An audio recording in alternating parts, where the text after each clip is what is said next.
Welcome back. We are in part 2 of our counting module. This is going to give you an opportunity to practice some examples on your own. So you have already completed Learn How to Count in BigQuery, and we are in our Do-It-Yourself module. Let's not waste any more time. Let's get started. The examples that I have for you today are going to be a little bit more complicated than some of the ones that we've done in the past. So I've broken them up into individual parts with the idea that these parts are going to help you tackle a bigger question into individual components to make it a little bit easier for you to get started. So let's review the questions at a high level. Question 24, first what you want to do is pull the unique rows of rate code using only the select and from statement. So we're going to do select, whatever, to get unique rate codes from our taxi table. Part B, we're going to build on this. We're going to use count, and we're going to find the number of unique rate codes total for all of the data. So however many rows you get in part A, that should match in part B. And that can kind of be your intuition to make sure that you're doing it right. For part C, we're going to build on this, and we're going to say, find the number of unique rate codes for each vendor ID. So we're just going to have what we have in B, and then we're going to break it up by vendor 1, vendor 2. Question 25, for each vendor ID and passenger count, find the total passengers and number of trips. So what you're going to want to see is you're going to have vendor ID, you're going to have your passenger count, so how many people were in a given trip.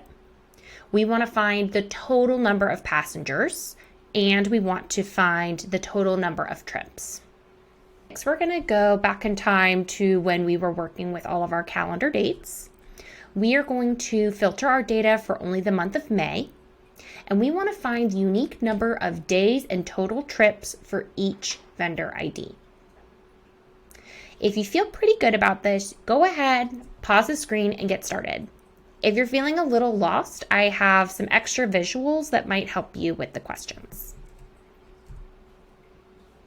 So here I have an example of what question 24.C should look like. So you're going to have your rate code, number of trips, and then this is what question 25 should look like. You're going to have vendor ID, passenger count, total passengers, and then number of trips. And the big thing that you want to notice is that your total passengers is going to be way bigger than your number of trips. So one trip can have 5 passengers, it can have 1 passenger. Or in the data we even saw, you can have 0 passengers. But the total number of trips is going to be how many times has the taxi cab gone from one place to another.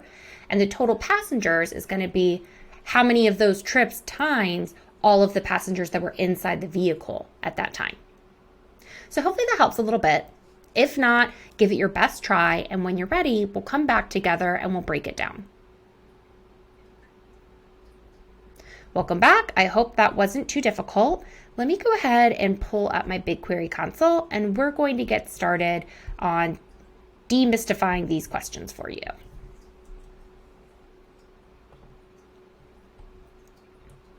Okay, let's get started with question 24.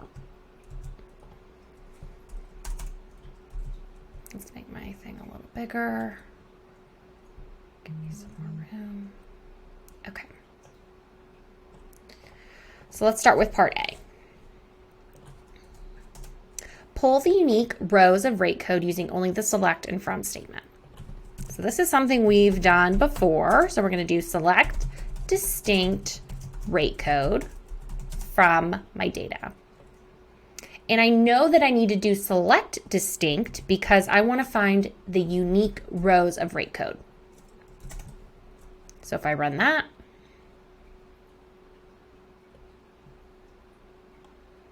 okay, so I have 7 rows, 1 through 5 plus 99. And we know that, we've seen that before, but this was just a warm up.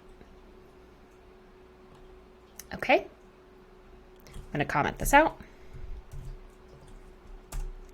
Part B, using count, find the unique number of rate codes.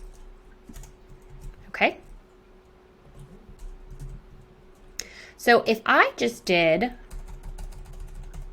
select count rate code, maybe this is what you tried, as number rate codes,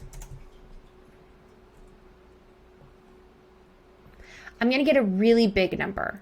And why is that? That's because every single rate code that is in the data gets a value of 1, and then it all gets totaled up.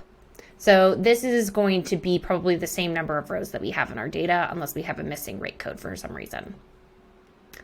But that's not what we want. We want to find the unique number of rate codes, which we know from part A should be 7. To do that, simple enough, we're going to add in our unique modifier distinct, and we're going to put it right next to rate code. So I don't want to just count rate code. I only want to count the unique or the distinct rate codes. Saw that right here. And what we expect to happen is that this big, huge number, he's going to turn to 7 because each rate code only gets counted 1 time. If there's duplicates, I don't care about them. But let's see.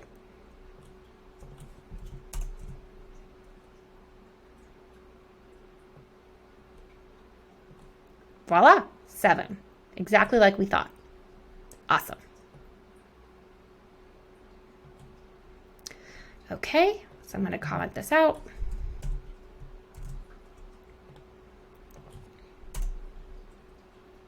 For part C, we're going to build on this, and we're going to find the number of unique rate codes for each vendor ID.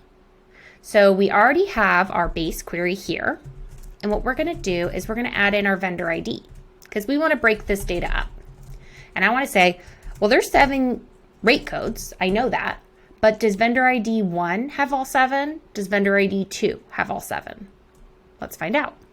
So to do that, I need to invoke my group by. When I want to break out my data from the aggregate total and I want to look at it at a certain level of detail, we want to look at it at the level of vendor ID.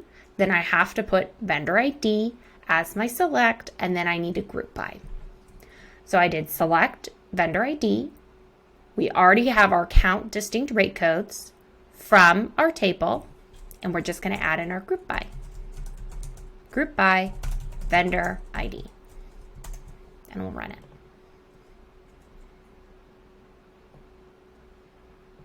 Okay, so what does this mean?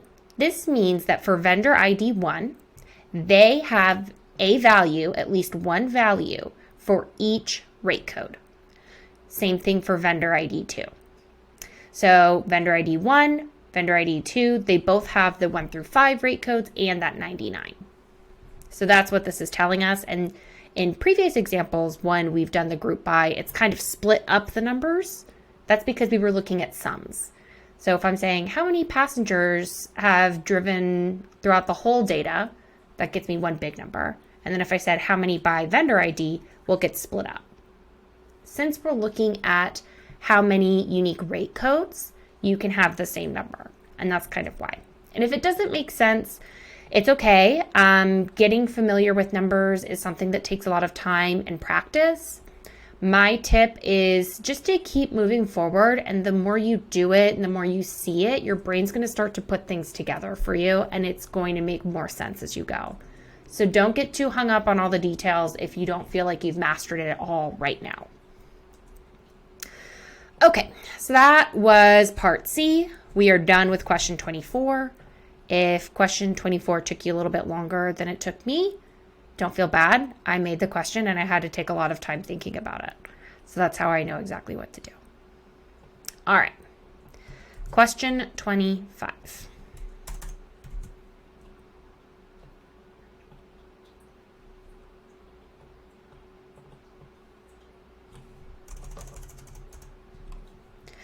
For each vendor ID and passenger count, find the total passengers and number of trips. And then this is just to tell us to sort by vendor ID and passenger count. Okay.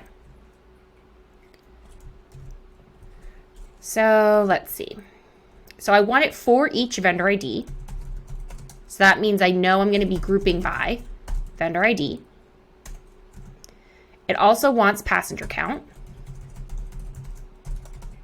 How do I know that? Because it said for each vendor ID and passenger count. Okay. We want to find total passengers and number of trips. Well, total passengers would be the sum of the passenger count.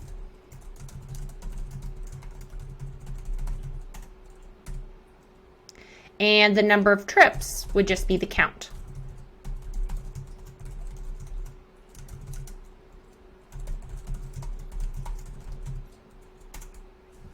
And if you don't like doing this count of passenger count, if that feels weird, you could also just do count star, and it would just count where there's not an all.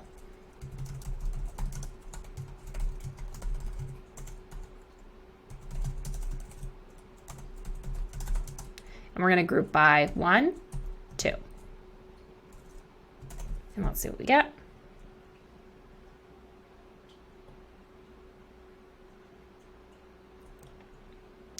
Okay, so this looks pretty good, but what we didn't do is we did not order our data like I asked.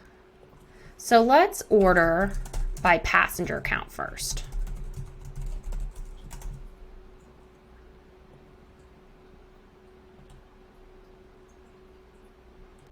So for passenger count, we see that when there are 0 passengers, our total passengers are 0. That makes sense. So there was some trip that happened and there was no one in it. So then I said, for all of those trips where no one was in it, how many people did you carry? The answer is 0. Okay, makes sense. Now we see the number of trips. This is basically how many times did this taxi cab drive somewhere and there was no one in the car that was recorded. For vendor ID 2, it happened 1,000 times. For vendor ID 1, it happened 14,000 times. Interesting. And you'll notice that number of trips is repeated twice. That's because I was just showing that if we did count of passenger count or count star, they both give you the same answer.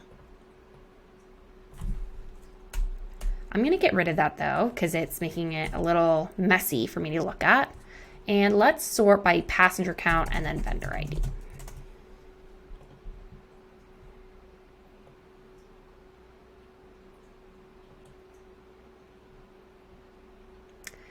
Okay. So when our passenger count is 1, so for all of our trips where there's only 1 person, and we sum up all of those people, we get this really big number. It's like 108 million, I think. You'll notice that the number of trips, that is exactly the same. Why is that? Well, that's because each trip only had 1 person. So whether I'm counting it, which turns every trip into a value of 1, or summing it, which each person only counts as 1, it gives me the same answer. Let's look at passenger count equals 2. See that my total number of passengers looks like it's 38 million. And my number of trips is about 19 million. So for each trip, it had 2 people in it. And our total number of passengers is 38. So if I did this number, 19 million times 2, I should get my total passengers. And let's look at a calculator, because seeing is believing.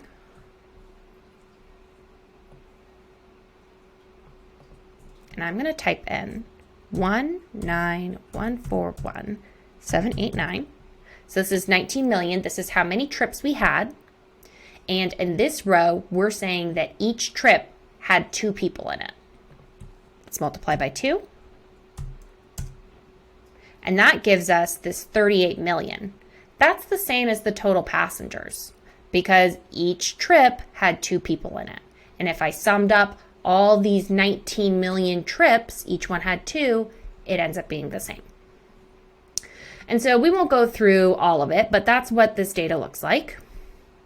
And the one thing that I did want to look at was something we had hypothesized earlier on, is that perhaps this number, this vendor ID 2, he had passenger count 208. Maybe that happened a lot of times, and that's why we thought maybe that's why he has more passengers overall. But we see that that's actually a very small number of the total trips. So out of the however many hundreds of millions, there's only 4,000 passengers that are in this passenger count of 208. Something else that I wanted to visualize. I put this together for us. So I just had our vendor ID 1, vendor ID 2. So I just copied and pasted this data. I just said save results, copy to clipboard. And then once you paste it in,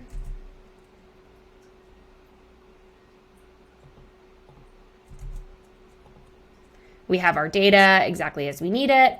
And then I just shuffled it around to get it nice and formatted like that. And then what I did here in Excel is I just graphed it because I wanted to see why did vendor ID 2 have a lot more passengers than vendor ID 1? And so the reason why is that vendor ID 2, he's yellow. We see that he has less in the number 1 category. So he has less single trips, the same pretty much everywhere else, but he has a lot more of these bigger trips, these 5s and these 6s. And so you can imagine it doesn't take too many 5s or 6s to easily beat out the gains of the 1s here. So that's just something I wanted to visualize for you. And later on in the course, we'll start doing some visualizations of our own in Excel or Google Sheets. Okay, let's get back to our questions. Okay, question 26. For the month of May, find the unique number of days and total trips for each vendor ID. Simple enough. Well, actually, this one's kind of hard because we haven't done the data stuff and the date stuff in a minute. So let's start with our extract. We're going to take the month from our pickup date time from our data.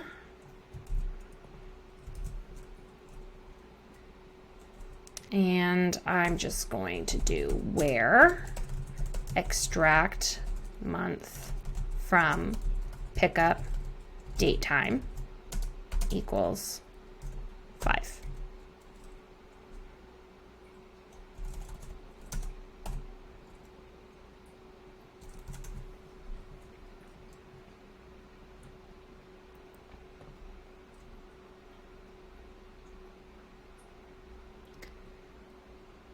Okay, so what I wanted to do, I just wanted to confirm that my extract and everything worked correctly. When I first did it, you might have caught me doing this. I did it as a string. I thought, oh, it needs it as a string. But I got this error here that says no matching signature operator for argument types. So it's saying that I'm giving it a string, but it wants it to be an integer or a number. So that's why I took off those quotations. Okay, so now we have our month. Very good. Let's also put in our vendor ID.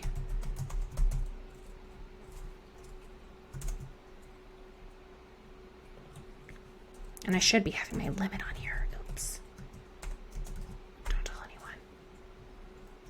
Okay, so now we have our month, vendor ID. Very good. We want to find the unique number of days. Okay. We know unique number, that needs to be a count for number, and unique needs to be distinct. So we're going to do count, distinct. Distinct what? Distinct day from our pickup date time as number of days. And now we have this because we need to do group by. Group by 1, 2.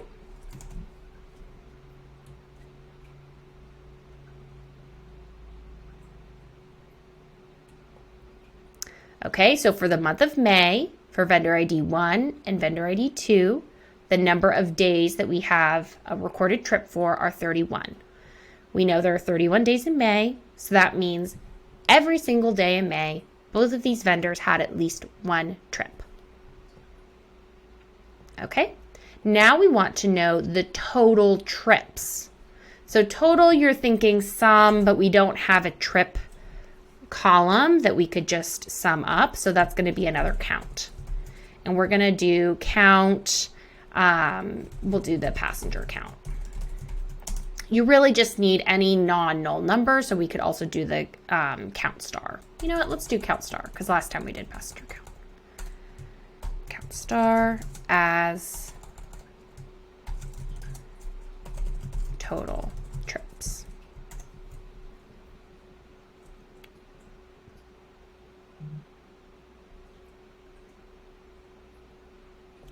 Okay, so we see the total trips. These are pretty even between the two of them. And this wasn't in the question, but just for fun. What if we found the number of passengers? Because what my data showed before is that vendor ID 2, he has a tendency to have slightly bigger trips than vendor ID 1. So I just want to see if that happened in May.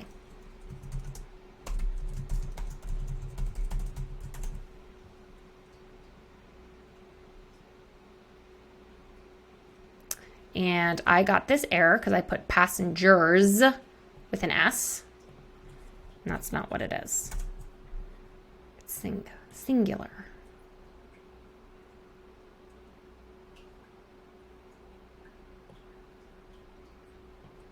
Okay, so here we're seeing for vendor ID 1 and vendor ID 2, they both have a trip, at least one trip every single day. They both do almost the same number of trips, but we see the total number of passengers, how many people they're carrying, is very different. For vendor ID 1, he has 18 million in the month of May, and for vendor ID 2, he has that 31 million. And why is that? If we were to put in the passenger count, how many people were on each trip, I bet we would find a lot more, like bigger total number of trips for larger passenger counts. So vendor ID 2, he's doing the same number of trips, but he's toting around a lot more people. We won't go into that today, but if you're still a little confused or you want a little more practice, that could be something fun that you could do on your own and start getting your hands dirty in data. Let's jump back to the PowerPoint and wrap up this lesson. So what we did today, we actually did a lot. I went through those examples pretty fast, so feel free to watch it again or do it a little bit slower.